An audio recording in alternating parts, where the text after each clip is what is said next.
దివ్యాంగులను కాంగ్రెస్ ప్రభుత్వం పట్టించుకోవటం లేదని ఆరోపించారు కేటీఆర్. ఇచ్చిన హామీ ప్రకారం 6000 పెన్షన్ ఎందుకు ఇవ్వటం లేదని ప్రశ్నించారు. దివ్యాంగులకు ఇచ్చిన హామీలను వెంటనే అమలు చేయాలని డిమాండ్ చేశారు కేటీఆర్.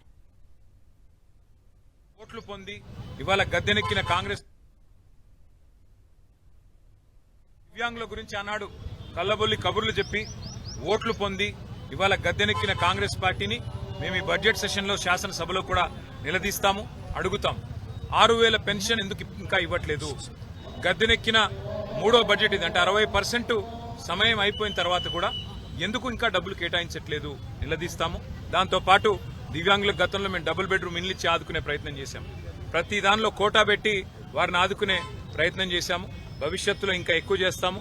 కానీ ఈరోజు ఈ ప్రభుత్వాన్ని మాత్రం వారికి ఇచ్చిన హామీలు, ముఖ్యంగా దివ్యాంగ సోదరులకు సోదరీమణులకు ఇచ్చిన హామీలు అమలు చేసేదాకా వదిలిపెట్టం. రేపు ఇందిరా పార్క్ దగ్గర కూడా వారు రిలే నిరాహార దీక్షలకు పిలుపునిచ్చారు. దానికి కూడా మా మద్దతు ఉంటుంది. మా పార్టీ నాయకులు కూడా హాజరవుతాం.